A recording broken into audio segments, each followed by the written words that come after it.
ಜನನಾಯಕ ಮಾಜಿ ಮುಖ್ಯಮಂತ್ರಿ ಬಿ.ಎಸ್. ಯಡಿಯೂರಪ್ಪನವರ ತವರು ಜಿಲ್ಲೆ ಶಿಕಾರಿಪುರದಲ್ಲಿ ಮಳೆಗೆ ಮುನ್ನ ಸೂಚನೆ ನೀಡುತ್ತಿರುವ ಇಲ್ಲಿನ ಮಳೆರಾಯ ಆಮೇಲೆ ಏನಾಯ್ತು ನೀವೇ ನೋಡಿ.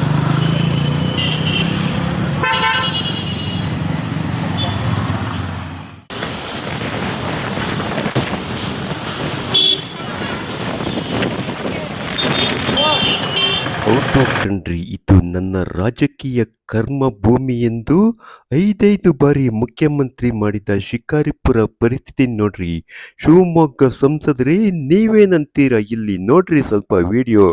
ಇಲ್ಲಿನ ಸ್ಥಳೀಯ ಶಾಸಕ ಬಿಜೆಪಿ ರಾಜ್ಯಾಧ್ಯಕ್ಷ ವಿಜಯೇಂದ್ರ ಅವರೇ ನೋಡ್ರಿ, ಇದು ನಿಮ್ಮ ಶಿಕಾರಿಪುರದ ಇಂದಿನ ಸ್ಥಿತಿಗತಿ ಪಾಡು ಕಣ್ರಿ. ಇಲ್ಲಿ ರಾಜಕೀಯ ನಾಯಕರಿಗೆ ಇಚ್ಛಾಶಕ್ತಿಯ ಕೊರತೆ ಇದ್ದರೆ ಹೀಗೆ ಆಗಬಹುದು ಎಂದು ಇಲ್ಲಿ ಎದ್ದು ಕಾಣುತ್ತಿದೆ. ಹೌದು ಕಣ್ರಿ, ಶಿಕಾರಿಪುರ ನಿಮಗೆ ಏನು ಕೊಟ್ಟಿಲ್ಲರಿ.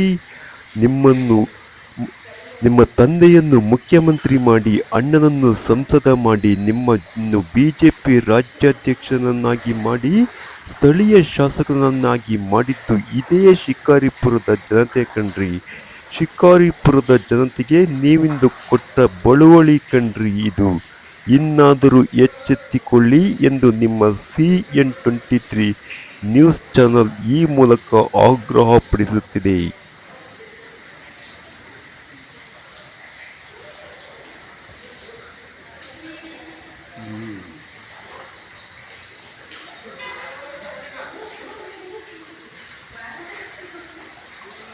ಬರ್ರಿ ನಿಧಾನ ಬರ್ರಿ.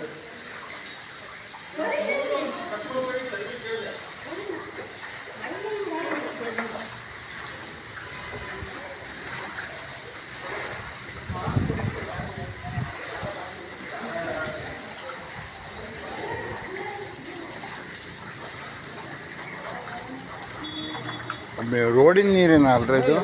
ನೋಡ್ರಿ, ಇದು ರಾಜಕೀಯ ನಾಯಕರ ಇಚ್ಛಾಶಕ್ತಿಯ ಕೊರತೆ ಕಣ್ರಿ. ಊರೇನಾದರೇನು, ಇಲ್ಲಿ ಯಡಿಯೂರಪ್ಪನವರ ಭವ್ಯ ಬಂಗಲೆ ಮಾತ್ರ ಸಿಡಿಲಿಗೂ ಬಗ್ಗದೆ ನಡುಗದೆ ಅಂಜದ ಹಾಗಿದೆ ನೋಡ್ರಿ.